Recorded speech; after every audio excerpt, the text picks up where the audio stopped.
मेरे बहुत प्यारे साथियों, नमस्कार, बहुत-बहुत स्वागत है आप सभी का मेहरा क्लासेस पे। जैसा कि आप सभी जानते हैं, हम Madhya Pradesh assistant professor exam 2025 के लिए पॉलिटिकल साइंस यानी कि राजनीति विज्ञान विषय की तैयारी कर रहे हैं, जिसमें हमने बैच लॉन्च किया है, जिसका नाम है सिंघम बैच। आप भी बैच जॉइन कर सकते हैं, जिसकी कीमत है मात्र 2,999, जिसमें हम आपकी पॉलिटिकल साइंस विषय के लिए ए टू जेड पूरी तैयारी करा रहे हैं। इसमें आपको मिलेंगे फुल कोर्स, साथ में आपको सारे नोट्स और स्टडी मटेरियल यहीं प्रोवाइड किया जाएगा। टेस्ट सीरीज आपको उपलब्ध कराई जाएगी, मॉक टेस्ट लिए जाएंगे, एमसीक्यूज आपको दिया जाएगा।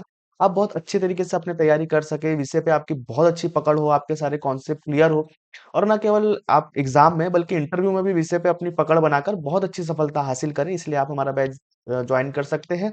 बेसिकली आप बस मेहरा क्लासेस डाउनलोड करिए और वहां से आप कोर्स ज्वाइन कर सकते हैं ना। जैसे कि अभी हम जानते हैं, हम पढ़ रहे हैं वेस्टर्न पॉलिटिकल थिंकर, जिसमें आज के हमारे जो विचारक हैं, ये यूनिट 1 है आपके असिस्टेंट प्रोफेसर एग्जाम के सिलेबस का। आज हम पढ़ने वाले हैं जॉन लॉक के बारे में कि आखिर क्या ऐसे विचार रहे हैं जॉन लॉक के राजनीति को लेकर, क्यों इन्हें एक तरीके से उदारवाद, आज जो पूरी दुनिया में हम देख रहे हैं ना, इन्हें उदारवाद का पिता कहा जाता है।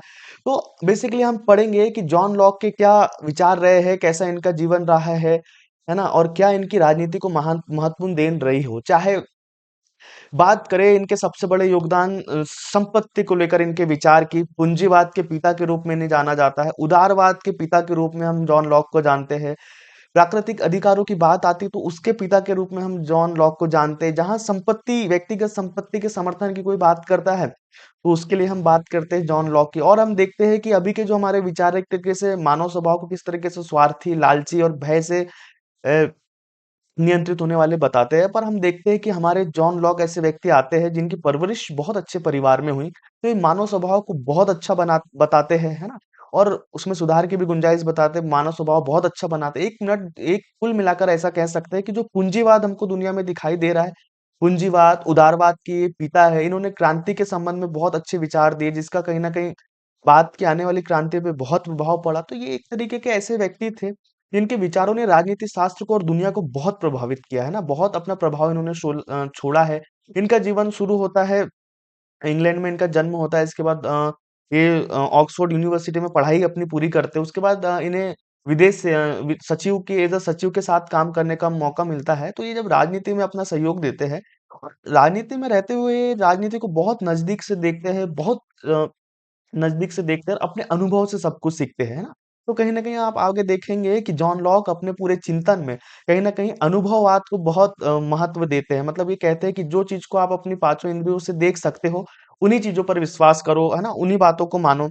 इसके अलावा इनमें हमें व्यक्तिवाद के गुण दिखाई देते हैं कि व्यक्ति की स्वतंत्रता का समर्थन ये किस तरीके से करते हैं।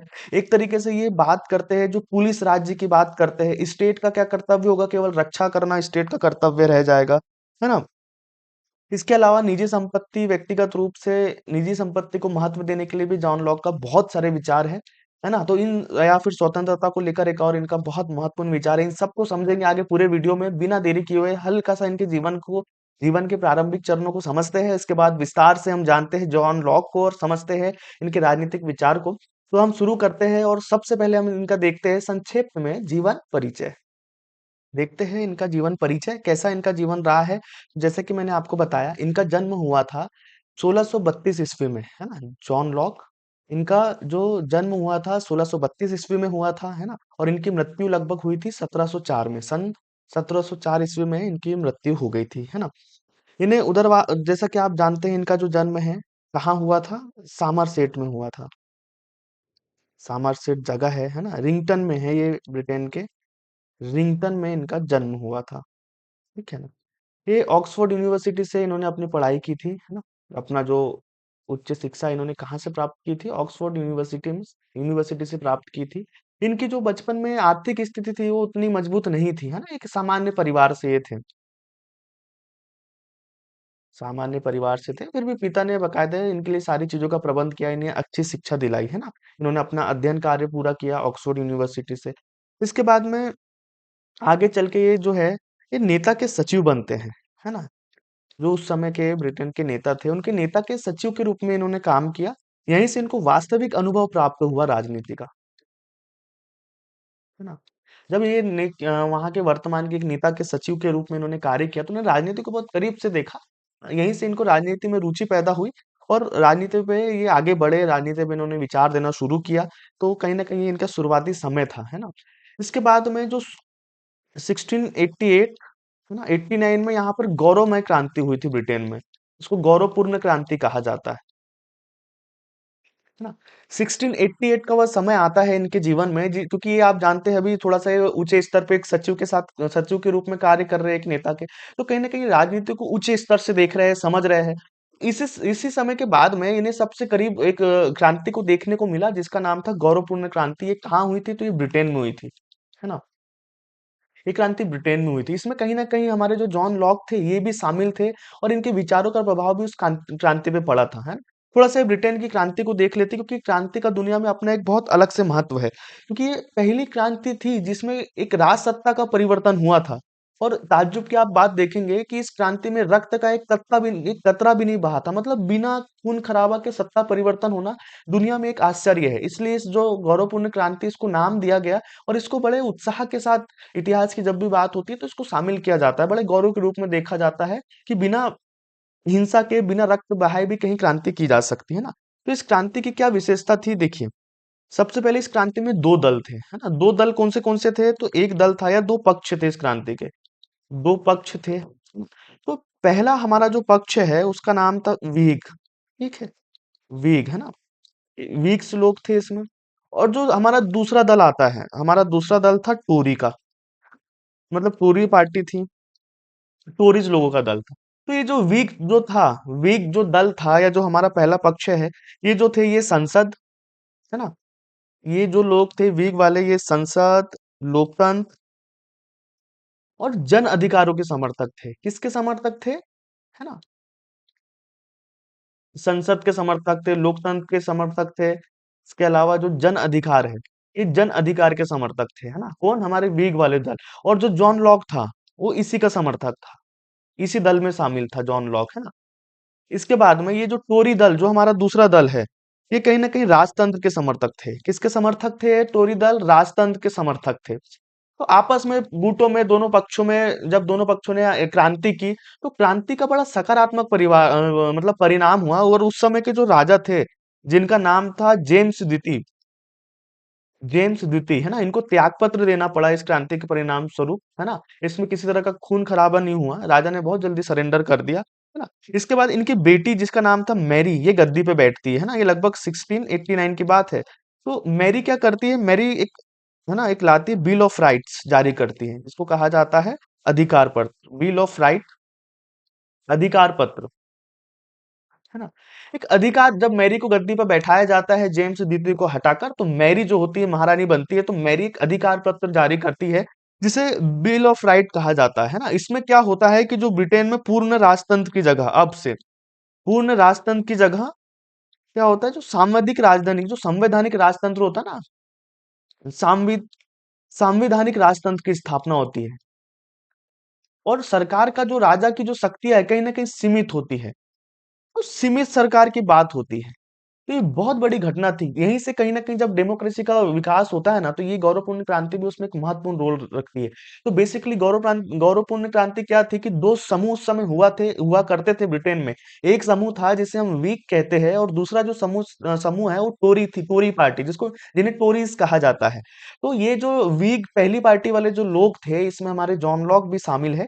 ये लोग संसद, लोकतंत्र, अधिकार इन सब बातों का समर्थन करते थे। वहीं जो हमारा दूसरा दल है जिसे हम टोरी दल कहते हैं, ये कहीं न कहीं राजतंत्र के समर्थक थे। जब वहाँ पे क्रांति हुई, मुठभेड़ हुई तो राजा ने अपना त्यागपत्र दे दिया जेम्स द्वितीय ने। इसके बाद में उनकी जो बेटी थी जिसका नाम था मैरी, वो गद्दी पे बैठती है ना?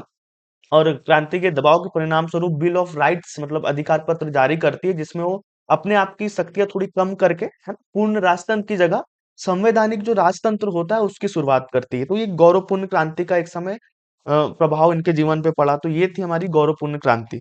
इसके बाद में जॉन लॉक को अनुभववाद का जन्मदाता कहा जाता है।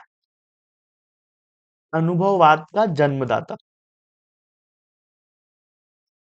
पहले एक चीज़ ये समझ लीजिए आप कि अनुभववाद क्या होता है? देखिए, अनुभववाद से आशय है कि दुनिया में कोई कुछ भी कह रहा है या कोई भी कुछ चीज़ जो है वो चाहे वो परंपरा से चली आ रही है या किसी भी किताब में लिखी है, इनका मानना ये था जॉन लॉक का कि आप उस पे विश्वास मत करिए। जब तक आप किसी चीज़ को अपने अनुभव से नहीं सीखते हो, अपनी जो 5 ज्ञानेंद्रियाँ है मतलब आँख, कान, मुँह, नाक, जब तक अपनी इंद्रियों से उस चीज़ को देखते नहीं हो, अनुभव नहीं लेते हो, तब तक किसी चीज़ पर आप विश्वास मत कर लीजिए। ना? तो ये कहते हैं कि जो आप अनुभव से सीखते हो, जो देखते हो, जिस पे वैज्ञानिक प्रयोग हुए हो, केवल उन्हीं चीज़ों का आप अनुभव करिए, हैं? तो ये किसको मानते हैं? अनुभववाद को। इसलिए इनको क्या कहा जाता है? अनुभववाद का जन्मदाता।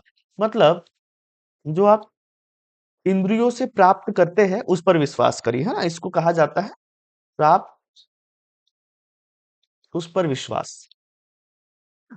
इसलिए इन्हें अनुभववाद का जन्मदाता कहा जाता है। अनुभववाद मूलतः यही मानता है कि जो भी आप देख रहे हो और अपने अनुभव से सीख रहे हो, केवल उसी पर विश्वास करो। ऐसी चीजों पर विश्वास मत कर लो जो पहले से चली आ रही है। अगला एक महत्वपूर्ण है, इन्हें सामान्य बुद्धि का दार्शनिक कहा जाता है। सामान्य बुद्धि मतलब फिलोसोफर ऑफ कॉमन सेंस, है ना? जो कॉमन सेंस का इनको दार्शनिक कहा जाता है ना। ये प्रश्न भी पूछा जाता है कि सामान्य बुद्धि का दार्शनिक किसे कहा जाता है, तो हमारे जॉन लॉक महोदय जो है, इन्हें सामान्य बुद्धि का दार्शनिक कहा जाता है। ये मुख्यतः इनके जीवन की बड़ी बड़ी बातें हैं, है ना? तो इन पर कुछ जो राजनीतिक थिंकर हुए वेस्टर्न के, उन लोगों ने कुछ कमेंट किए हैं। तो पहले है लियो स्ट्रॉस, हमारे एक राजनीतिक चिंतक है, चिंतक है जिनका नाम है लियो स्ट्रॉस और Richard Cox and Richard Cox, है ना? लियो स्ट्रॉस और रिचर्ड कॉक्स क्या कमेंट करते हैं हमारे लॉक महोदय कि लॉक महोदय जो है पूर्ण मनोवैज्ञानिक है, पूर्ण मनोवैज्ञानिक, अहमवादी,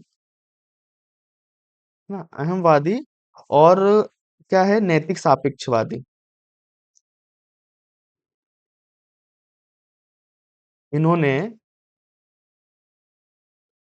मतलब कि लॉक ने क्या किया है, लॉक ने जो हॉब्स के विचार है ना, उन्हें मधुर भाषा में पेश किया है।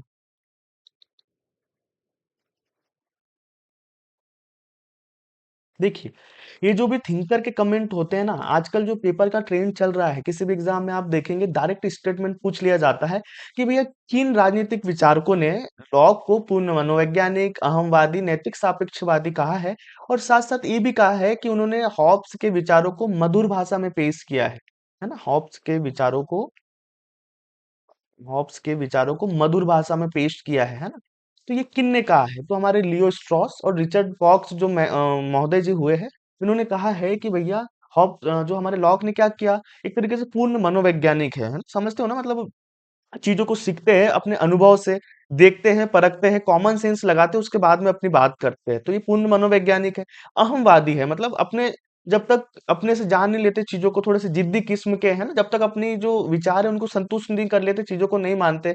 और नैतिक सापेक्षवादी मतलब ये नैतिक नहीं है, नैतिकता से दूर है, ये नैतिकता को नहीं मानते हैं, ये तर्क को मानते हैं, तर्क को महत्व देते हैं।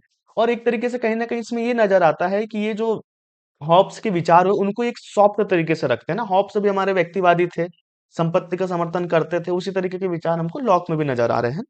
तो इन्होंने ये कमेंट किया। एक महत्वपूर्ण विचारक है हमारे वेपर, राजनीतिक थिंकर वेपर, इनको लेकर क्या कहते हैं हमारे लॉक महोदय को लेकर, कि जो लॉक है वो एक महान परंपरा, लॉक एक जो वेपर महोदय का कहना है कि जो लॉक है एक महान परंपरा का आखिरी, है ना, आखिरी और एक महान परंपरा का आखिरी प्रवर्तक, है ना? जैसे कि मध्यकाल, जो मध्यकालीन विचार यहाँ पर खत्म होते हैं, तो मध्यकाल का आखिरी प्रवर्तक और एक महान परंपरा, उदारवाद, है ना? इसका पहला दार्शनिक है। क्या मतलब हुआ इसका? यहाँ पर वेपर महोदय कह रहे हैं कि जो हमारे लॉक महोदय है, एक महान परंपरा का अंतिम प्रवर्तक है। महान परंपरा मतलब जो मध्यकालीन, जो उस समय परंपरा चल रही थी थिंकरों की, तो ये उनके बातों से हटकर एक नई बात कहते हैं, और यहाँ से एक आधुनिक युग की शुरुआत होती है। तो एक महान परंपरा का आखिरी प्रवर्तक है, इनमें उसके भी हल्के गुण दिखाई देते हैं। और जो एक नई जो नई परंपरा शुरू होती है, उदारवाद, उसके जनक है, तो उसके पहले प्रवर्तक है। तो ये कमेंट है हमारे वेपर महोदय का, है ना? तो ये इस रूप में अपने विचार रखते हैं जॉन लॉक को लेकर, है ना। अब आगे बढ़ते हैं और समझने की कोशिश करते हैं अनुभववाद क्या होता है। मैंने आपको अच्छे से बता दिया है ना कि जो अपनी इंद्रियों से हम सीखते हैं, उन्हीं पर विश्वास करते हैं, उन्हीं चीजों को मानकर आगे बढ़ते हैं। अब हम बात करेंगे इनकी महत्वपूर्ण किताबों को, हम देखते हैं और समझने की कोशिश करते हैं कि आखिर कौन सी किताब इन्होंने लिखी है महत्वपूर्ण। तो अगली हमारी हेडिंग है बुक्स। चलिए हम इनकी बहुत महत्वपूर्ण जो किताबें हैं उनको देखते हैं ना। और आप इनको याद रखिएगा, बुक्स एग्जाम में डायरेक्ट पूछी जाती है, और खास तौर से हमारे लॉक महोदय की बहुत महत्वपूर्ण विचारक है आपके। आज की जो आप परंपरा देख रहे हो ना उदारवादी, ये इन्हीं की देन है ना, इसलिए इनकी बुकों को आपको याद रखना है, एग्जाम में सीधे रूप में पूछी जाती है। तो इनकी जो पहली बुक है उसका नाम है essay on the law of nature. Law of nature, है ना। Essay on the law of nature ये इन्होंने लिखा था 1676 में, है ना। Essay on the law of nature, इसमें इन्होंने प्रकृति के बारे में अपनी बातें कही है ना। इनकी जो दूसरी बुक है वो है लेटर ऑन टोलरेशन। लेटर ऑन टोलरेशन ये इनकी दूसरी किताब है ना। तीसरी बुक इन्होंने लिखी वो है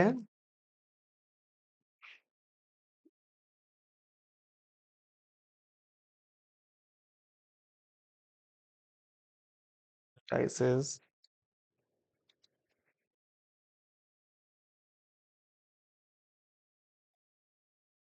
तीसरी जो इनकी किताब है वो सबसे महत्वपूर्ण किताब है ना, जिसका नाम है two treatises on civil government, two tries on civil government, है ना।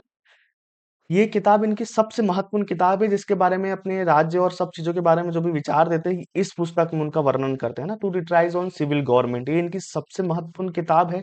इसके बाद में अगली जो इनकी किताब है ना, अ, उनको समझने से पहले हम ये जो बुक है Two tries on civil Government, इसको विस्तार से थोड़ा सा समझते हैं, इसका अध्ययन करते हैं और देखते हैं कि इसमें क्या क्या महत्वपूर्ण बातें हमारे लॉक महोदय ने बताई है, उनको हम समझते हैं और उनका अध्ययन करते हैं ना बिना देरी के। तो ये इसमें सामाजिक समझौता को विस्तार से समझाया है लॉक ने।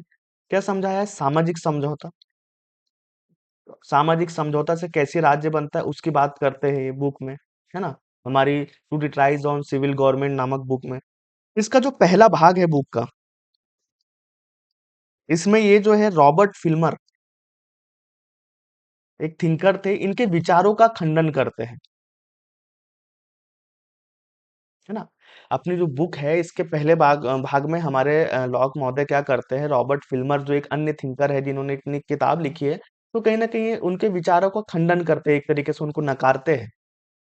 रॉबर्ट फिल्मर को लेकर भी सवाल पूछा जाता है जॉन लॉक से कि इनकी बुक का नाम क्या है, या फिर अपनी जो किताब है जॉन लॉक की जिसका नाम है Two tries on civil Government, इसमें इसके पहले भाग में ये पूछा जाता है कि इस बुक के पहले भाग में हमारे जो महोदय है लॉक महोदय, इनने किनके विचारों का खंडन किया है। तो हमने देखा इन्होंने पहले भाग में रॉबर्ट फिल्मर का खंडन किया है। रॉबर्ट फिल्मर की एक बहुत प्रसिद्ध किताब है, इसको भी एग्जाम में पूछा जाता है ना। रॉबर्ट फिल्मर, इनकी किताब का नाम है पेट्रियॉर्क। पेट्रियॉर्क या इसको कह सकते हैं नेचुरल पावर ऑफ किंग, है ना। नेचुरल पावर ऑफ किंग ये इनकी बुक है, किनके, हमारे रॉबर्ट फिल्मर महोदय की बुक है। इन्होंने इसमें समर्थन किया है राजा को असीम शक्ति, राजा की शक्ति का समर्थन किया है ना। को असीम शक्ति देते हैं। रॉबर्ट फिल्मर बात करते हैं अपनी इस बुक में कि भैया राजा जो है उसको किसी तरीके से कोई प्रतिबंध नहीं है शक्ति का, है ना। और राजा अपनी संपत्ति खुद रख सकता है, अपने हिसाब से यूज कर सकता है। तो लॉग इनकी बात से बिल्कुल सहमत नहीं कि भैया ऐसा कुछ नहीं हो सकता। राजा की शक्ति बिल्कुल असीमित नहीं है, क्योंकि अगर ऐसा होगा तो प्रजा के अधिकारों का हनन करेगा, कहीं ना कहीं एक तरीके से निरंकुश होगा। तो ये उनका बिल्कुल खंडन करते हैं, इसलिए उन्होंने बहुत विस्तार से इनके एक एक विचारों का खंडन किया है अपने बुक के पहले भाग में, है ना। ये कहते हैं कि राजा को अपनी जो संपत्ति है, लॉग कहते हैं राजा संपत्ति अपने उत्तराधिकारी को ना दे।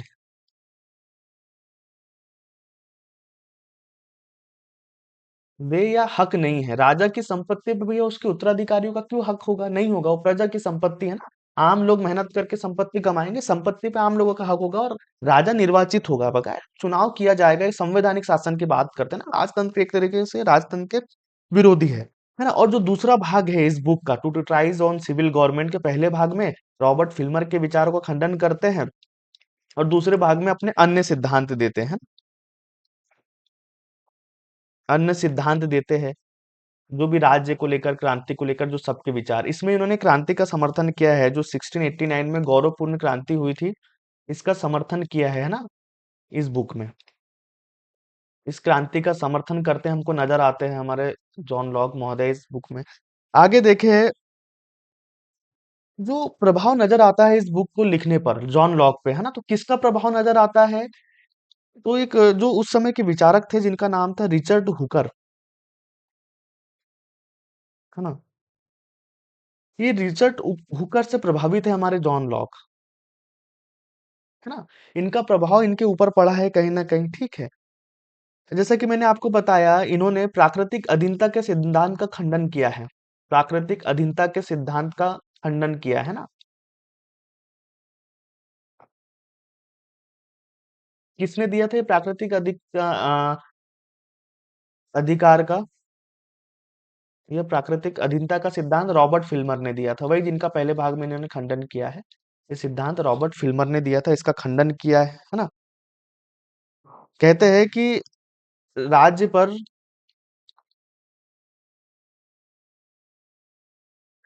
है ना, जो राज्य है उस पर किसका शासन होगा? कानून का शासन होना चाहिए। संवैधानिक शासन की बात करते हैं, राज्य पर शासन किसका होगा? कानून का, है ना। और जो व्यक्ति है, व्यक्ति पर राज्य का नियंत्रण सहमति के बाद होना चाहिए ना। व्यक्ति पर राज्य का नियंत्रण जो होना चाहिए वो व्यक्ति की सहमति से होना चाहिए। सहमति के बाद ही व्यक्ति राज्य पर नियंत्रण कर सकता है ना। तो ये व्यक्ति के अधिकारों को देखिए कितना महत्व दे रहा है कि राज्य भी चाहे बिना व्यक्ति के उस पर अधिकार या किसी तरह का कोई नियंत्रण नहीं कर सकता, है ना। जो एक पिता होता है, पिता का अपने बच्चों पर नियंत्रण, है ना, और राज्य का अपने नागरिकों पर नियंत्रण अलग अलग तरीके से होता है ना। पिता का बच्चों पर नियंत्रण, पिता का नियंत्रण अलग अलग, और राज्य का जो नागरिकों पर नियंत्रण होता है, नागरिकों पर, है ना, ये अलग होता है।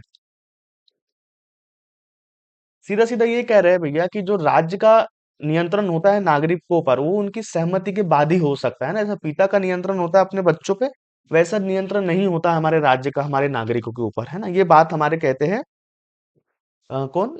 हमारे लॉक महोदय। और एक फिर महत्वपूर्ण हमारे एक थिंकर है जिनका नाम है वाहन, प्रोफेसर वाहन। तो प्रोफेसर वाहन क्या कमेंट करते हैं, ये ध्यान रखिएगा, ये पूछा जाता है ना, ये बहुत इंपॉर्टेंट स्टेटमेंट है, इसलिए मैं आपको लिखवा रहा हूँ। इसमें इन्होंने अपनी पुस्तक में क्या कहा है कि प्रोफेसर वाहन कहते हैं कि ये जो पुस्तक है टू टिट्राइज ऑन सिविल गवर्नमेंट, जिसको हम अभी व्यवस्थित उसकी गहराई में देख रहे हैं कि उसमें क्या क्या बातें लिखी है, तो कहते हैं यह पुस्तक जो होते हैं ना दुनाली, दुनाली है, दो नली बंदूक की, दो नलीधारी बंदूक की तरह, है ना, दुनाली। यह पुस्तक दुनाली बंदूक की तरह है। इसका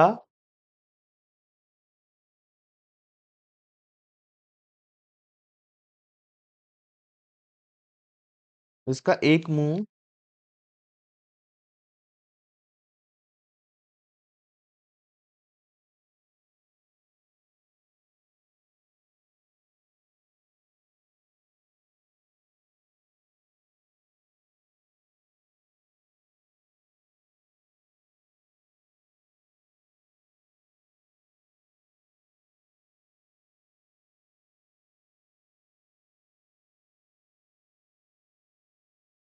हॉब्स की निरंकुश सत्ता के खिलाफ है।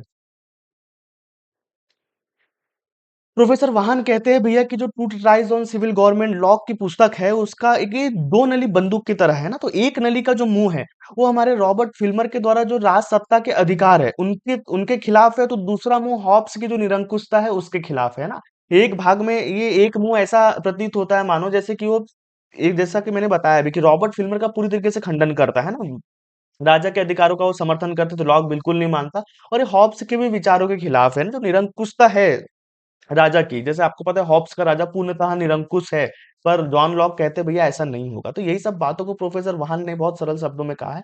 दो नली तलवार की तरह है यह किताब, जिसका एक जो मुंह हमें ऐसा लगता है कि उसके तरफ है, रॉबर्ट की तरफ, है ना, जो रॉबर्ट फिल्मर है उसके राज सत्ता के विचारों के खिलाफ है, वहीं दूसरा जो हॉब्स की निरंकुशता है यह उसके खिलाफ है ना। तो ये विचार हमको देखने को मिलते हैं हॉब्स की टू ट्राइज ऑन गवर्नमेंट। इनकी जो पांचवी किताब है ना, पांचवी बुक है an essay concerning human understanding, human understanding, है ना।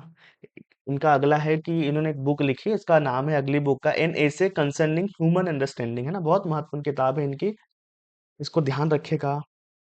इसके बाद अन्य जो इनकी रचना है वो सेकंड लेटर है, सेकंड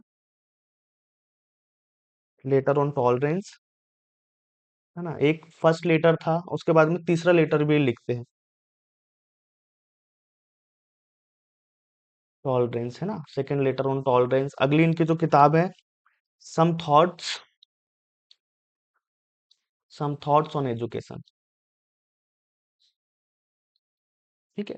तो ये कुछ महत्वपूर्ण 7 किताबें हैं हॉब्स की, जिन्हें हमें सॉरी जॉन लॉक की कुछ महत्वपूर्ण किताबें हैं जिनका अभी हमने देखा।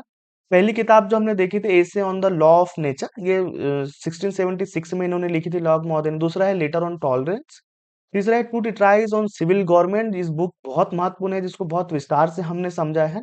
इसके बाद में अगली जो बुक है an essay concerning human understanding, इसके बाद अगली किताब है सेकेंड लेटर ऑन टॉलरेंस, उसके बाद में सम थॉट्स ऑन एजुकेशन। ये कुछ महत्वपूर्ण, बहुत महत्वपूर्ण किताब थी जॉन लॉक की, जो आपको याद रखनी है, जिनको हमने एक सीक्वेंस से देखा है ना।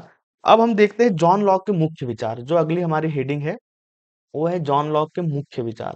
अब हम समझते हैं इनके जो मुख्य विचार है ना, उनका अध्ययन करते हैं, ठीक है। पहला, जैसे कि मैंने बताया,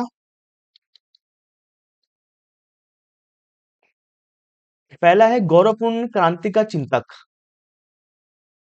जैसे कि जो गौरवपूर्ण क्रांति घटित हुई थी वहां पे 1689 में, क्या क्रांति थी जिसमें जेम्स द्वितीय राजा को हटाकर उनकी बेटी मैरी को गद्दी पे बैठा दिया गया था, और यहाँ पे कहीं ना कहीं पूर्ण राजतंत्र की जगह कुछ संवैधानिक राजतंत्र की स्थापना हुई, मतलब राजा के अधिकार कम किए गए और एक संविधान और नियम कानून बनाए गए, है ना। यहाँ से शुरुआत होती है ब्रिटेन में लोकतंत्र की। तो ये बहुत पूर्ण, इसमें जो विचार थे, इसमें कहीं ना कहीं जो इनकी रचनाएं थी जॉन लॉक का, इनका बहुत प्रभाव इस क्रांति पे पड़ा था, इसलिए इसके गौरवपूर्ण क्रांति का चिंतक कहा जाता है ना। ये चूंकि ये जो विग उस समय दल था, ये उनके सदस्य भी थे, और इन्होंने बहुत महत्वपूर्ण भूमिका निभाई थी लोगों के विचार बनाने में और एक क्रांति के लिए माहौल बनाने में, है ना। तो पहला इनका किस रूप में हम इनको महत्व देते हैं कि गौरवपूर्ण क्रांति का इनको चिंतक कहा जाता है ना। एक ये महत्वपूर्ण। दूसरा है हमारे जो अगला इनका विचार देखें, कहते हैं हम इन्हें, वो है उदारवाद का पिता। दूसरा जो महत्वपूर्ण विचार है जॉन लॉक का, वो है उदारवाद को लेकर। इन्हें उदारवाद का पिता कहा जाता है, मतलब कहीं ना कहीं आप ऐसा समझिए कि वो पहले व्यक्ति हुए जिन्होंने बहुत व्यवस्थित तरीके से उदारवाद के संबंध में अपने विचार और सिद्धांत दिया है। इसी वजह से कहीं ना कहीं ये जनक या इनको उदारवाद का पिता कहा जा रहा है, ठीक है। प्रोफेसर वाहन के कमेंट से हम समझते हैं इस उदारवाद को आगे। तो प्रोफेसर वाहन क्या कहते हैं, प्रोफेसर वाहन एक बहुत अच्छा कमेंट करते हैं, ये ध्यान रखिएगा। वो कहते हैं कि लॉक जो है, लॉक व्यक्तिवादियों का शिरोमणि है। यहाँ पर प्रोफेसर वाहन कह रहे हैं कि जो जॉन लॉक है वो व्यक्तिवादियों का शिरोमणि है। मतलब अभी तक जितने भी विचारक हुए, उनमें से जो व्यक्तिवाद के एक्सट्रीम रूप पे बात कर रहा है, व्यक्तिवाद मतलब ये होता है कि जो जो भी दुनिया में चीजें हैं सब व्यक्तियों के लिए है, उनका केंद्र बिंदु क्या है, व्यक्ति है। सारी चीजें, स्वतंत्रता, अधिकार, राज्य जो भी, वो व्यक्ति की है, व्यक्ति की स्वतंत्रता सबसे महत्वपूर्ण है ना। तो व्यक्ति को इतना महत्व देने वाले व्यक्तियों का जो अग्रणी आप कह सकते हो, जो हमारा उस मामले में कप्तान है, तो वो कौन है, जॉन लॉक है। जॉन लॉक ने बहुत बहुत ज्यादा अधिकार और स्वतंत्रता दिया है मानव लोगों को, है ना, कि मानव चाहे कुछ भी कर सकता है, वही स्वामी है। वो किसी का गुलाम या दास नहीं है। मतलब ये समझ ली कि साध्य जो है वो मानव है, और सारी चीजें मानव के लिए है ना।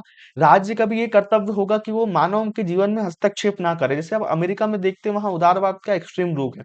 व्यक्ति चाहे जैसा रहना चाहे वो बिल्कुल रह सकता है ना, जहां चाहे वहां टैटू बनाए, घर परिवार इवन माँ बाप तक व्यक्ति को फोर्स नहीं कर सकते, है ना, जैसे चाहे वैसे कपड़े पहने।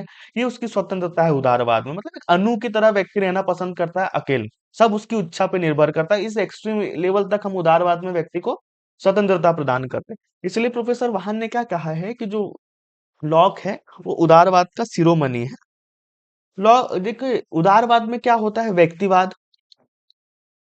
व्यक्तिवाद मतलब सारी चीजें व्यक्ति केंद्रित होती है, व्यक्ति सेंटर होता है, और व्यक्ति के आसपास सारी चीजें होती है। राज्य भी बना है तो व्यक्ति के लिए बना है ना, राज्य का काम केवल व्यक्ति के अधिकारों की रक्षा करना है। तो इसमें व्यक्तिवाद बहुत ज्यादा होता है ना उदारवाद में। दूसरी क्या चीज होती है उदारवाद में? दूसरा होता है स्वतंत्रता।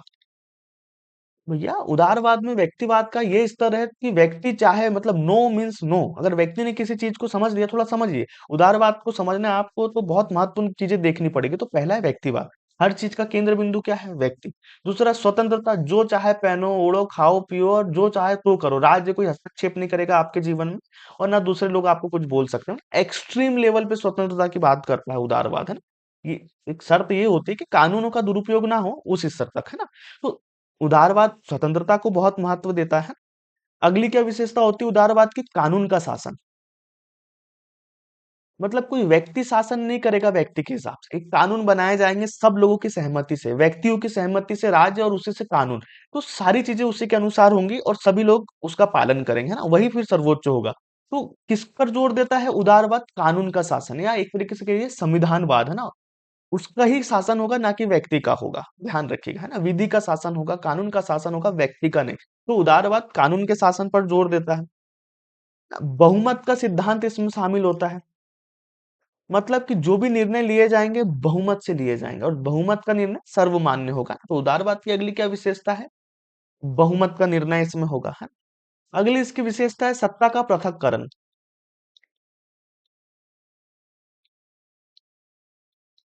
सत्ता का पृथक्करण मतलब से क्या मतलब है कि जो शक्ति है, अगर एक व्यक्ति या एक समूह के पास हुई, तो कहीं ना कहीं वो एक तरीके से निरंकुश हो जाएगा, या एक संस्था के पास हुई, तो ये कहते हैं कि शक्ति को छोटे छोटे रूपों में बांट दो। जैसे कि उदारवाद है अमेरिका में, तो आप देखिए, स्टेट एक है सुप्रीम, वो पावर में है, तो वहीं राज्य सरकार को भी पावर है, और जो ग्राउंड लेवल पे वहां की जो, एक तरीके से कह लीजिए आप, जो मेयर होता है, जो पंचायतें होती है, वो भी बहुत शक्तिशाली है ना। उस शक्ति को अलग अलग स्तरों पे बांट दिया जाता है अपने अपने कामों के लिए। इवन अमेरिका में न्यायालय भी राज्यों के भी अलग होते हैं ना। तो इस तरीके से राज्य वहां बहुत शक्तिशाली नजर आता है ना। तो ये विशेषता होती है। एक अगली विशेषता है हमारे उदारवाद की, है ना, कि ये क्या करता है? शक्ति का पृथक्करण कर देता है। इसके बाद जो अगला महत्वपूर्ण विचार है ना, जो उदारवाद का, इसको इन्हें हम पिता कह रहे हैं। तो एक हो गया सत्ता का पृथक्करण, और अगला है संपत्ति का अधिकार। संपत्ति का अधिकार, है ना, ये निजी व्यक्ति की संपत्ति के सबसे बड़े समर्थक होते हैं। तो ये जो महत्वपूर्ण जो विशेषता होती है ना, व्यक्तिवाद, स्वतंत्रता, कानून का शासन, बहुमत का सिद्धांत, सत्ता का पृथक्करण, संपत्ति का अधिकार, और आज के आधुनिक समय में उदारवाद में न्याय, मतलब चुनाव का जो व्यवस्था है ना, न्यायपालिका की स्वतंत्रता और निष्पक्ष चुनाव को भी शामिल किया जा सकता है ना। तो ये महत्वपूर्ण तत्वों को इन्होंने महत्व दिया, है ना, इन सब चीजों को इन्होंने महत्व दिया।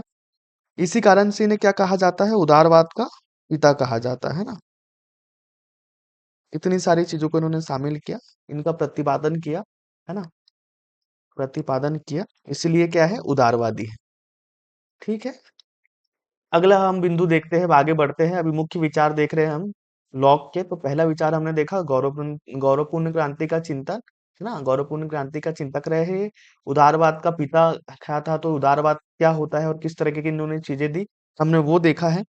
अगले इनका जो महत्वपूर्ण बिंदु है, तीसरा है इनके दर्शन का बिंदु, वो है पूंजीवाद का पिता, पूंजीवाद दर्शन का प्रणेता। इसका क्या मतलब होगा भाई? पूंजीवाद दर्शन का प्रणेता, तो आपने देखा कि ये निजी, पहले तो लोगों की स्वतंत्रता की कल्पना करते हैं, स्वतंत्रता को बहुत महत्व देते हैं, व्यक्ति को महत्व देते हैं। इसके अलावा ये निजी संपत्ति को महत्व देते हैं, और कहते हैं कि अपने श्रम से जो पूंजी आप अर्पित, मतलब अर्जित करोगे अपने श्रम से, उस पर आपका अधिकार है, वो आपकी पूंजी होगी, है ना? और पूंजी आपसे छीनी नहीं जा सकती। आप जितनी चाहे जितना मेहनत करोगे, उतनी पूंजी आप अर्जित कर सकते हो। राज्य इस पे कुछ नहीं करेगा, राज्य सिर्फ अपने संचालन के लिए कर लगाएगा, और सिर्फ एक प्रहरी का काम करेगा, उस पूंजी की रक्षा करेगा, है ना। तो एक तरीके से स्वतंत्रता की बात करते हो, तो इसमें क्या होता है? पूंजीवाद का जो दर्शन है पूरा, उसके पिता के रूप में हमको नजर आते हैं। मतलब ये बिल्कुल उद्योगपति जो लोग है ना, जैसे अमेरिका में पूंजीवादी व्यवस्था है, तो वहां व्यक्ति कितनी भी मेहनत करके अपने उद्योग स्थापित करके कितना भी पैसे कमा सकता है। जबकि साम्यवाद जैसे रसिया, चाइना, यहाँ ऐसा नहीं होता, सरकार कंट्रोल कर लेती है सब चीजों को, है ना। तो कहीं ना कहीं ये कहते थे भैया कोई हस्तक्षेप नहीं होगा पूंजीपतियों पर, वो अपनी मेहनत से कितनी भी संपत्ति अर्जित कर सकते हैं। पूंजीवाद के दर्शन के प्रणेता के बीज इनमें हमको दिखाई देते हैं, है ना। चौथा इनका दर्शन है अनुभववाद का पिता। मैं आपको पहले समझा चुका हूँ अनुभववाद क्या होता है, कि जो भी हम चीजें अपनी पांचों इंद्रियों से देख रहे हैं, केवल उन्हीं पर विश्वास करें, है ना। ये हो गया अनुभववाद का पिता। और पांचवा जो इनके दर्शन का बिंदु है वो है प्राकृतिक अधिकारों के सिद्धांत का जनक। प्राकृतिक अधिकार के प्राकृतिक अधिकारों के सिद्धांत का जनक। लॉक का कहना है भैया कि जो प्राकृतिक अधिकार है, प्राकृतिक अधिकार उनको जन्मजात प्राप्त है। मतलब व्यक्ति के जब व्यक्ति जन्म लेता है दुनिया में तभी से उसको कुछ अधिकार प्राप्त है। उनको प्राकृतिक अधिकार कहते हैं ना, जिनको कोई छीन नहीं सकता है। तो ये प्राकृतिक अधिकारों के बहुत बड़े समर्थक है। इन्हें एक तरीके से प्राकृतिक अधिकारों का भी पिता कहा जाता है ना। तो प्राकृतिक अधिकार क्या है? जन्मजात है ना। अधिकार जो है ये प्राकृतिक अधिकार क्या है? ये राज्य के पूर्व है ना, राज्य पूर्व है। मतलब राज्य जब नहीं बना था या अस्तित्व में नहीं आया था, उसके पहले से जो है हमारे जन्मजात, मतलब उसके राज्य के बनने से पहले से हमारे पास अधिकार है ना। तो इसलिए कह रहे हैं कि जो अधिकार है ना वो राज्य के भी पूर्व के है ना। राज्य नहीं बना था जब भी व्यक्ति के पास अधिकार थे। ये कोई विधि की देन नहीं है ना। विधि की देन नहीं है। किस तरीके से अधिकारों को महत्व दे रहे, कह रहे हैं कि राज्य हमारे पास पहले से है, विधि की देन नहीं है राज्य, है ना। इनका मानना है कि भाई सभी मानव समान पैदा होते हैं। सभी मानव समान पैदा होते हैं, है ना। देखिए, तो ये प्राकृतिक प्राकृतिक अधिकारों में अब सवाल ये आता है भैया कि जब सभी मानव समान होते हैं, जो प्राकृतिक अधिकार है वो राज्य के पहले से है, तो आखिर कौन से वो अधिकार है जो प्राकृतिक अधिकारों में शामिल है? तो देखिए, ये तीन तरह के अधिकार शामिल करते हैं प्राकृतिक अधिकारों में। तो प्राकृतिक अधिकार जो है ना, इसमें आता है जीवन, स्वतंत्रता व संपत्ति। तीन अधिकार इसमें शामिल है। एक है जीवन का अधिकार, दूसरा स्वतंत्रता का अधिकार और तीसरा है संपत्ति का अधिकार, है ना। ये हमें प्राकृतिक अवस्था में प्राप्त होते हैं। जीवन का जो है कि आपको जीवन मतलब मिला है तो उसको आप जिएंगे, इसका आपको अधिकार है। स्वतंत्रता है आपको अपने कार्यों को करने की, और संपत्ति आप जो भी अपनी मेहनत से अर्जित करो। तो ये तीन अधिकार इसमें व्यक्ति को शामिल है। और ये तीनों अधिकार में जो सबसे महत्वपूर्ण जो अधिकार है वो संपत्ति का अधिकार है। देखिए लॉक किस तरीके से संपत्ति को महत्व दे रहे हैं।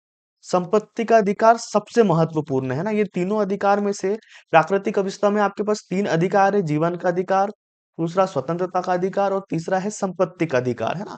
और इसमें से जो तीनों अधिकारों में से सबसे महत्वपूर्ण है संपत्ति का अधिकार, है ना।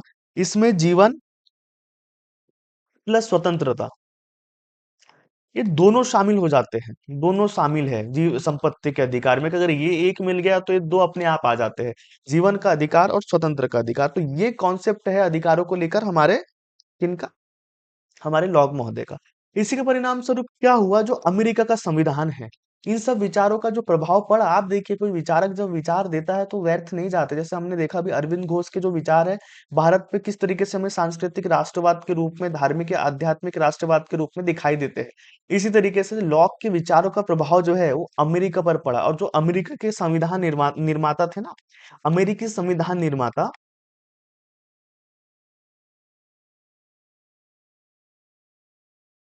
है ना, Jefferson, Jefferson plus medicine, medicine, है ना।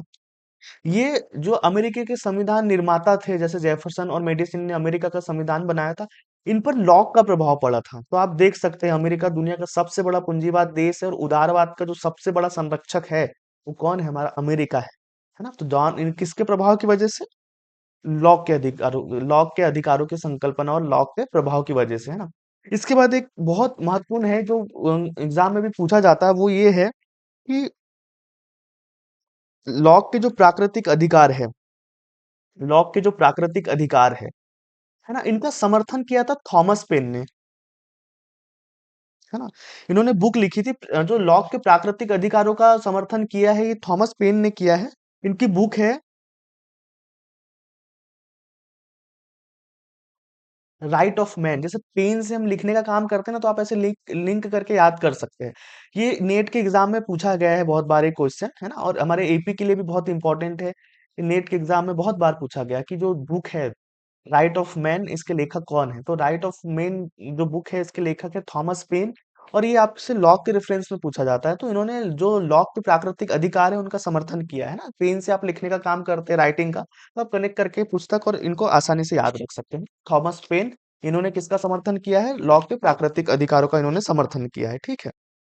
आगे लॉक कहते हैं कि प्राकृतिक अधिकारों को कभी छीना नहीं जा सकता। प्राकृतिक अधिकारों को छीना कभी नहीं जा सकता है। इतने महत्वपूर्ण होते हैं प्राकृतिक अधिकार कि इनको आप छीन नहीं सकते, है ना। ये एक बार प्राप्त तो हो जाते हैं आपके जन्म लेने पर और सदैव बने रहते हैं। पर ध्यान रखिए कि इनके बाद एक महत्वपूर्ण थिंकर हुए हैं, मतलब वो बहुत बहुत महत्वपूर्ण थिंकर हुए हैं वेस्टर्न पॉलिटिकल जो प्रोसेस है थॉट की, उसमें उनका नाम है बेंथम। जो हमारे अगले थिंकर है उनको पढ़ेंगे हम आगे। तो बेंथम क्या कमेंट करते हैं ना, तो अब इसको देख लेते हैं कि भाई आखिर ये अधिकारों की बात पर लॉक के बेंथम क्या कहते हैं, है ना। तो बेंथम ने आलोचना की है प्राकृतिक अधिकारों का, जो सिद्धांत है ना लॉक की, बेंथम इसकी आलोचना करते हैं। इन्होंने प्राकृतिक अधिकारों को, मतलब कि बेंथम ने प्राकृतिक प्राकृतिक जो अधिकार है, प्राकृतिक अधिकारों को बकवास बताया है। ये भी पूछा जाता है ना, ये महत्वपूर्ण स्टेटमेंट है इसलिए मैं आपको लिखा रहा हूँ। बेंथम ने लॉक के जो प्राकृतिक अधिकार है उनकी आलोचना की है और उनको बकवास बताया है ना। बकवास बताया है। क्या बताया भैया कि जो अधिकार की जो संकल्पना है ना, ये बकवास है। बकवास है, बल्कि बकवासों से बढ़कर बकवास है। बकवासों से बढ़कर बकवास है।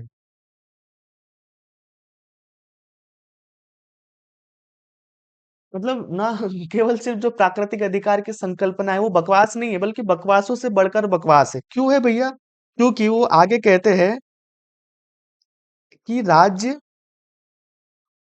और सरकार से पहले अधिकारों की संकल्पना,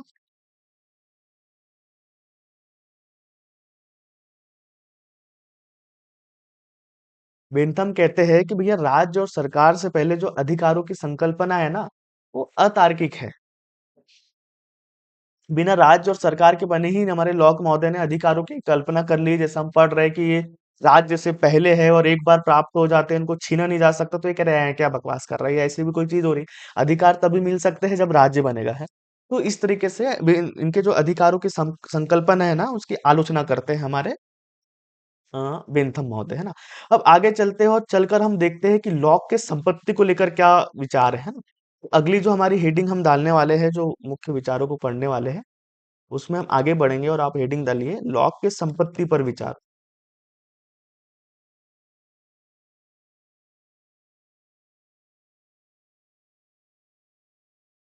पेन चेंज कर लेते और समझते। अब देखिए लॉक के संपत्ति को लेकर क्या विचार रहे हैं, उसको समझते हैं, है ना। तो इस पर लॉक कहते हैं, संपत्ति को लेकर लॉक क्या कहते हैं, तो भैया लॉक का कहना है कि जो संपत्ति है, संपत्ति व्यक्तियों का व्यक्तित्व,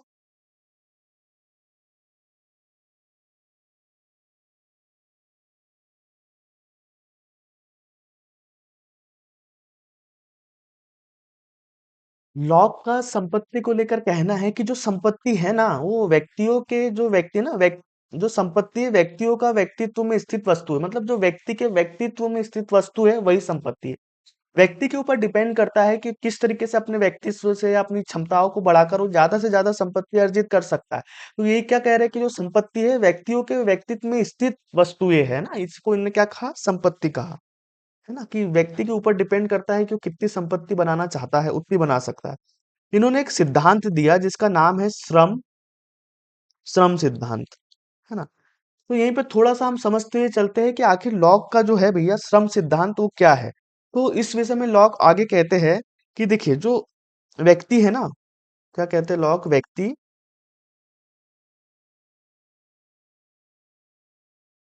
व्यक्ति प्राकृतिक वस्तुओं में श्रम मिलाकर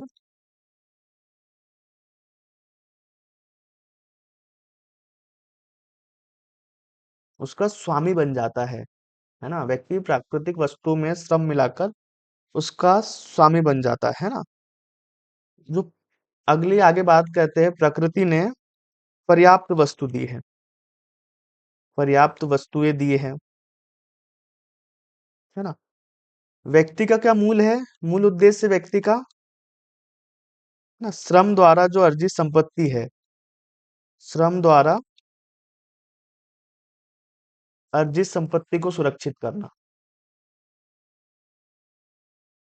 अब समझते हैं इनका श्रम सिद्धांत। देखिए, जब लोग संपत्ति पर विचार दे रहे हैं तो कह रहे हैं कि संपत्ति क्या है, जो व्यक्ति का व्यक्तित्व है उसमें स्थित वस्तुएं है और इसके अलावा कुछ नहीं। तो इसी को एक श्रम सिद्धांत के माध्यम से समझाते हैं और कहते हैं, देखिए, जैसे व्यक्ति है और प्रकृति है, तो व्यक्ति क्या कर सकता है, व्यक्ति प्राकृतिक वस्तु में अपना श्रम मिलाए, मेहनत करे। जब व्यक्ति प्राकृतिक वस्तु या प्रकृति की जो चीजें उसमें अपना श्रम मिलाकर जो वस्तुएं अर्जित करता है तो व्यक्ति उसका स्वामी बन जाता है ना? और प्रकृति प्रकृति ने पर्याप्त वस्तुएं दी है सभी के लिए, है ना। तो मानव का मूल उद्देश्य क्या है कि जो संपत्ति अर्जित करे, है ना। मानव का मूल उद्देश्य यही है कि संपत्ति अर्जित करना है, उसकी रक्षा करना है। जब व्यक्ति से नहीं हो रही तो व्यक्ति ने ये कार्य राज्य को सौंप दिया, तो राज्य का काम अब हो गया व्यक्ति की संपत्ति की रक्षा करना, है ना। तो ये संपत्ति के महत्व को इस तरीके से लोग स्वीकार कर रहे हैं ना। और राज्य या इवन व्यक्ति का काम भी है संपत्ति अर्जित करना। जितनी ज्यादा मेहनत वो कर सकता है उतनी ज्यादा वो संपत्ति अर्जित करके उसका स्वामी बन जाएगा, और उसकी रक्षा करना ही उसके जीवन का ही उद्देश्य मानता है ना। इसके अलावा जो लॉक है, कुछ प्रतिबंध भी लगाता है संपत्ति पर। प्रतिबंध तो क्या प्रतिबंध लगाता है लॉक संपत्ति पर, वो ये है कि संपत्ति को पूरा नष्ट, एक तो संपत्ति को नष्ट नहीं करना चाहिए, ये सबसे बड़ी बात है ना, नष्ट नहीं करना चाहिए। इसका विरोधी था कि संपत्ति बर्बाद मत करो। यहाँ कहीं ना कहीं वो संसाधनों को महत्व दे रहे। लोग कहते हैं कि हमको संपत्ति को बर्बाद नहीं करना है, बल्कि इसको दूसरों के लिए भी छोड़ देना चाहिए, दूसरों के लिए भी छोड़ना चाहिए आने वाले के लिए, है ना। हमें संपत्ति को बर्बाद नहीं करना चाहिए बल्कि दूसरों के लिए भी छोड़ना चाहिए। लॉ कहता है, देखिए किस तरीके से, एक तो संपत्ति अर्जित करने की बात करते हैं, फिर उसके संरक्षण की बात करते हैं। अगर कोई दुरुपयोग करता है तो उसको भी विरोध, उसका भी विरोध करते हैं कि भैया संपत्ति को दुरुपयोग मत करो। अगर है तो संपत्ति को दूसरे लोगों के लिए भी छोड़ दो, आने वाले लोगों के लिए, क्योंकि सबका अधिकार है। प्राकृतिक अधिकारों में लॉ कर क्या रहा है, अधिकार दे रहा है आपको संपत्ति का, स्वतंत्रता का और जीवन का। उसमें भी इन्होंने प्राकृतिक अधिकारों में जो है हमारे संपत्ति के अधिकार को सबसे महत्वपूर्ण माना है ना, क्योंकि उसमें बाकी जो अधिकार है वो अपने आप शामिल हो जाते हैं। अब यहाँ समझते हैं कि जो इनका विचार है संपत्ति को लेकर, है ना, उस विचार पर जो बहुत सारे हमारे जो विचारक हुए हैं या जो पॉलिटिकल थिंकर हुए, उन्होंने क्या कमेंट किया है। तो एक महत्वपूर्ण हमारे थिंकर है जिनका नाम है मैकफर्सन, है ना। तो अब देखते हैं कि मैकफर्सन जो हमारे व्यक्ति है, हमारे थिंकर है मैकफर्सन, ये क्या कमेंट करते हैं संपत्ति के अधिकार पे, जो अपनी लोग बात कहते हैं उस पर। ये कहते हैं कि जॉन लॉक राज्य व सरकार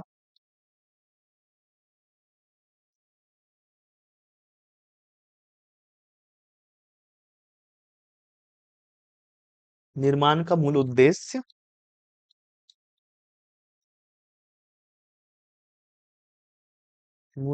संपत्ति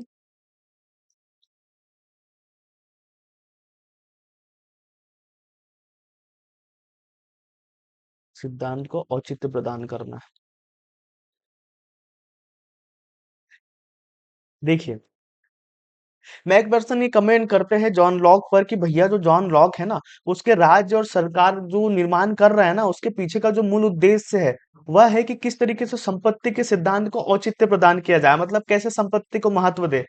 मानो बहुत से ज्यादा संपत्ति अर्जित कर रहा है तो उसकी रक्षा खुद भी कर रहा है, और उसको कम से कम ये जो दायित्व राज्य को भी दे रहा है। तो ये भी वही कह रहे हैं कि भैया राज्य सरकार, इसलिए उन्होंने राज्य सरकार को महत्व दिया कि वो संपत्ति के अधिकार का, जो संपत्ति का सिद्धांत उसने दिया था ना, उसको सही साबित करना था। उसके समर्थन में उसने राज्य और सरकार बनाने का अपना विचार दिया है। तो ये बात कह रहे हैं हमारे मैकफर्सन, है ना।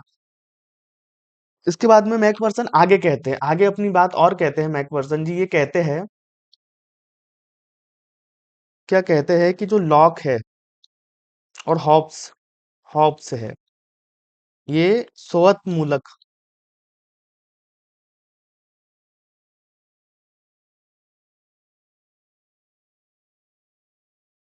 बुर्जुआ तानाशाही का प्रवक्ता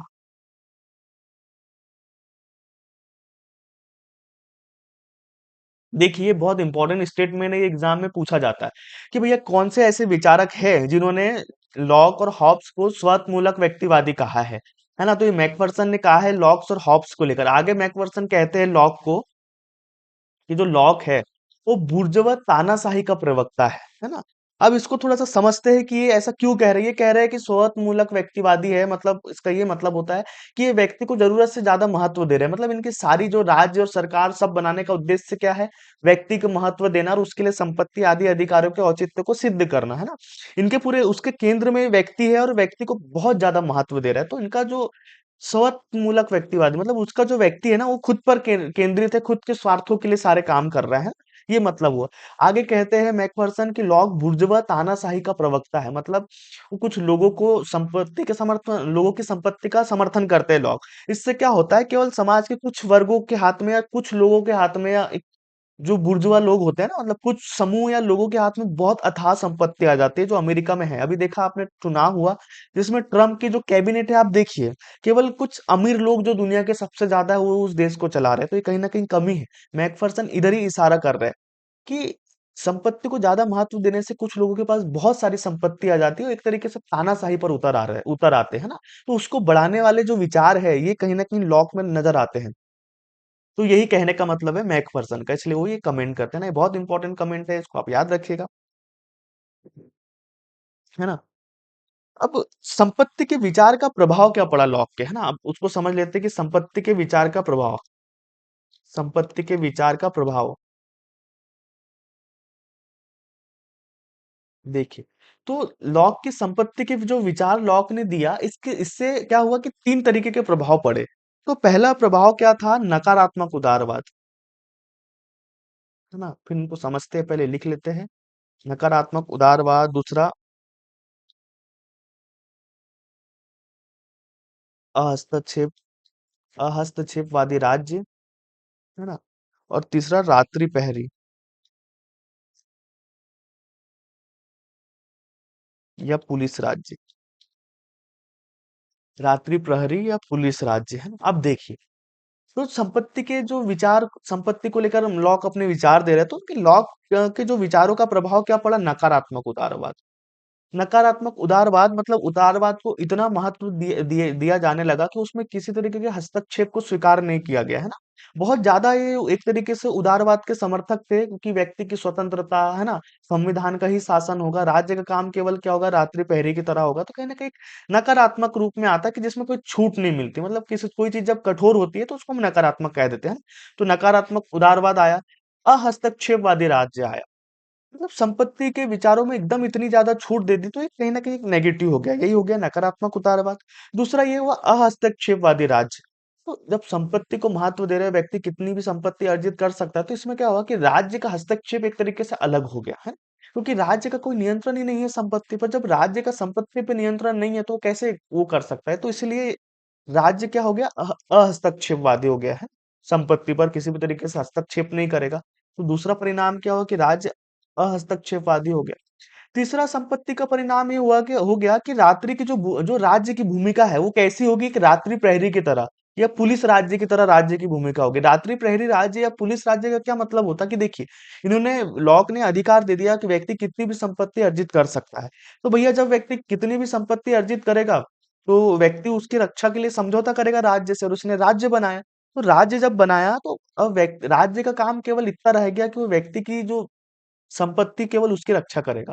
तो कहीं न कहीं बस इतना ही कार्य सीमित रह गया राज्य का, है ना? तो कहीं न कहीं नेगेटिव चीज़ें ये होती है उदारवाद की। तो ये मुख्यतः था हमारे जो लॉक का संपत्ति को लेकर विचार था, वो यहाँ खत्म होता है। अब हम जो है समझते हैं लॉक का सामाजिक समझौता, ये सबसे महत्वपूर्ण है इनके विचारों में, इनका सामाजिक समझौता। तो अगली जो हमारी हेडिंग है वो है सामाजिक समझौता। अब समझते हैं हम लॉक के जो हमारा सामाजिक समझौता है उसको समझते हैं ना। जो राज्य की उत्पत्ति हुई है, सामाजिक समझौता को क्यों दिया है सामाजिक समझौता का सिद्धांत लॉक ने? तो ये बताया है कि राज्य की जो उत्पत्ति हुई है ना? ये मानते हैं राज्य की उत्पत्ति को लेकर लॉक क्या कहते हैं कि राज्य की उत्पत्ति कैसे हुई है? समझौता के द्वारा। सामाजिक समझौता का सिद्धांत वही कि लोग पहले प्राकृतिक अवस्था में रहते थे, फिर उन्होंने संपत्ति अर्जित करना शुरू किया, उनको कानून की जरूरत पड़ी, संपत्ति की रक्षा की जरूरत पड़ी है। लूटपाट और मत्स्य न्याय से सबसे बचने के लिए उन्होंने क्या किया, आपस में समझौता करके एक राज्य बनाया, है ना, कि हम हमारी रक्षा करिए, बदले में हम आपको इतना इतना टैक्स देंगे, है ना, और ये जो विधि शासन है इनको स्वीकार करेंगे, ठीक है। और कुछ नियम बना दिया जिसके हिसाब से राज्य का संचालन होगा, है। कानून के हिसाब से राज्य का संचालन होगा, ये टैक्स देंगे, और कानून का काम क्या है, रक्षा करनी। तो राज्य कैसे बना लॉ का, समझौता के द्वारा, ठीक है। अब इस समझौते में है ना कुछ बहुत महत्वपूर्ण चीजें शामिल होगी, तो उनको समझने के लिए पहले उनको समझते, तो पहले देखिए मानव स्वभाव। ये आगे जरूरत पड़ेगी तो इसको यही समझ लेते कि मानव स्वभाव कैसा मानता है हमारे जो लॉक महोदय है ना। तो देखो, ये कहते हैं कि जो मानव स्वभाव जो होता है ना अच्छा है, मानव स्वभाव को इनने कैसा माना है, अच्छा माना है ना। ये कहते हैं कि मानव विवेकशील होता है, कैसा होता है, मानव विवेकशील होता है और शालीन होता है। अभी तक आपने देखा, हमने मैकियावेली पढ़ा, हमने पढ़ा है, उसके बाद में हॉब्स, ये मानव को स्वार्थी मानते हैं, भय से संचालित मानते हैं, और बोलते हैं मानव अपने मतलब के लिए काम करता है। पर आप देखिए जो लॉक है, इनका जन्म बहुत अच्छे परिवार में हुआ, इन्होंने अच्छा देखा, तो ये मानव स्वभाव कैसा मानते हैं, अच्छा मानते हैं। मानव को विवेकशील मानते हैं और शालीन मानते हैं। आगे कहते हैं कि मानव सुख प्राप्त करना चाहता है ना। मानव स्वभाव को सुख प्राप्त करने वाला और सकारात्मक बताया है। तो मुख्यतः यही इनके मानव स्वभाव को लेकर बात है कि जो इनने मानव स्वभाव बताया, बड़ा सकारात्मक बताया, मानव को अच्छा बताया। ये भी एग्जाम में पूछा जाता है कि लॉक ने मानव का स्वभाव कैसा माना है ना, तो अच्छा माना है, सुखवादी माना है और सकारात्मक माना है। ये मानव को विवेकशील मानते हैं और शालीन मानते हैं ना। ये हम समझे। अब इसके लिए दूसरी अवस्था को हम समझते हैं, वो है प्राकृतिक अवस्था। ये एक शब्द का उपयोग करते हैं, प्राकृतिक अवस्था। तो भैया क्या है वो प्राकृतिक अवस्था, यहाँ पर हम उसको समझ लेते हैं। तो देखिए, है ना, इसे कहते हैं state of nature. State of nature मतलब कि प्राकृतिक अवस्था। तो प्राकृतिक जो अवस्था है, ये कैसी अवस्था है, प्राकृतिक अवस्था सहयोग और शांति की अवस्था है। ये कहते हैं कि जो प्राकृतिक अवस्था है वो सहयोग और शांति की अवस्था है ना। ये जो है ये पूर्व राजनीतिक है।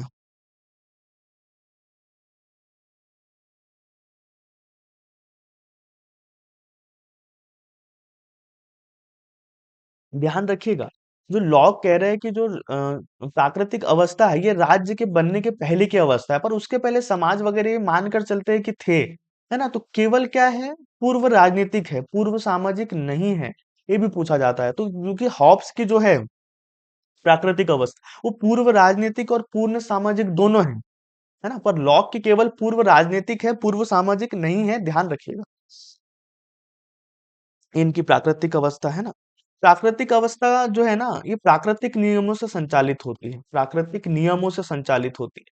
मतलब जो पहले से नियम एक प्रकृति में कहीं ना कहीं मानव में सेंस पैदा हो जाता है ना, तो इनका मानना था कि प्राकृतिक अवस्था वो जो प्राकृतिक नियम है उससे संचालित होते हैं। वो नियम क्या है, देखो, जैसे शांति, सद्भावना, सहायता व रक्षा।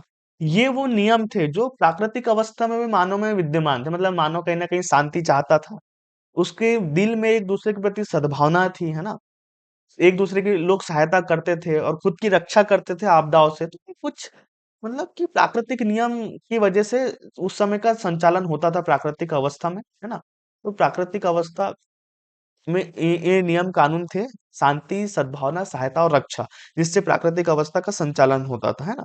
यहाँ पर कहता है कि प्राकृतिक विधि विद्यमान थी। कौन सी थी भैया प्राकृतिक विधि, लोग बताते हैं प्राकृतिक विधि ईश्वरीय नियम था। जैसे जंगल राज आपने सुना, अपने आप वहां कौन शासन कर रहा है, जंगल का किसने संविधान बनाया, ईश्वर की इच्छा से चल रहा है ना, देख रहे हैं ना अभी भी, तो वही ईश्वरीय नियम ना, ईश्वर ने मान लो कुछ नियम बना दिए, उससे इसका संचालन हो रहा है, किसका, प्राकृतिक अवस्था का, है ना। ये बोलता है कि प्राकृतिक अवस्था में स्वतंत्रता और समानता थी।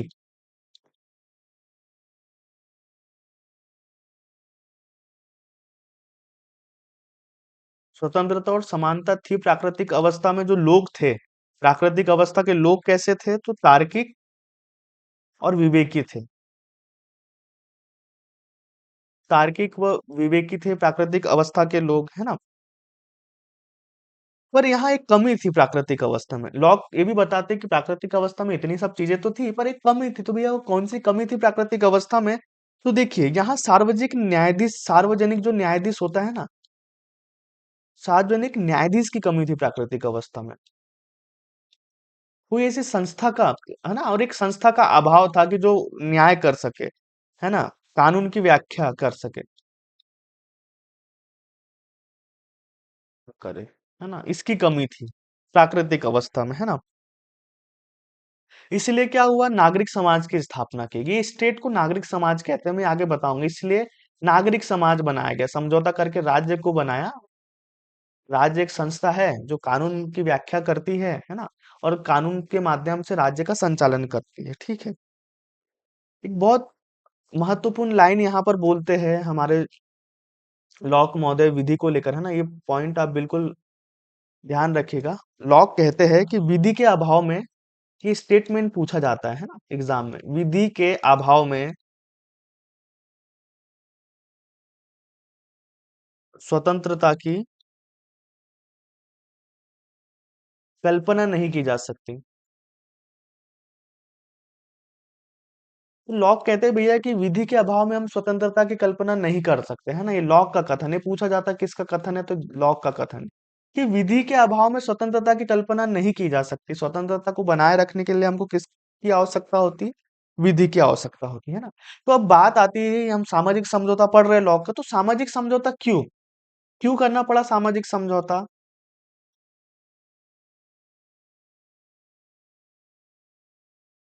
तो देखिए इसके दो कारण हैं, सामाजिक समझौता नहीं करने के दो कारण, है ना। मतलब सामाजिक समझौता करने के दो कारण है। तो पहला कारण क्या है, स्पष्ट व मानव निर्मित विधि का अभाव। ये कह रहे हैं भैया कि प्राकृतिक समझौता क्यों करना पड़ा, तो एक तो स्पष्ट व मानव निर्मित कोई विधि या कोई किसी तरह के कानून नहीं थे, है ना। और इनका जो कानून के क्रियान्वयन के लिए, मतलब इनके संचालन के लिए, क्रियान्वयन के लिए कानूनों के संस्था का अभाव था, कोई किसी तरह की संस्था नहीं थी। इसीलिए क्या करना पड़ा, समझौता करना पड़ा, और समझौते से राज्य को बनाना पड़ा, है ना। अब देखो सामाजिक समझौता क्या होता है। अब सामाजिक समझौता जो हुआ था उसको समझ लेते, तो क्या था सामाजिक समझौता।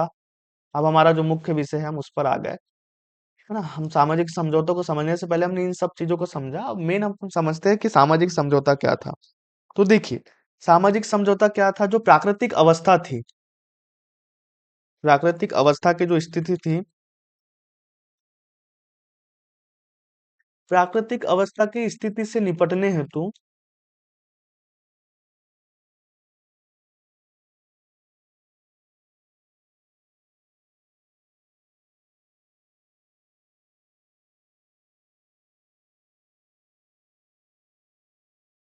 सामाजिक समझौता क्या था, जैसे मैंने आपको बताया, प्राकृतिक अवस्था जहां नियम कानूनों की व्याख्या करने वाले लोगों और ऐसी कोई संस्था जो नियम कानूनों का पालन कराए, उसका अभाव था।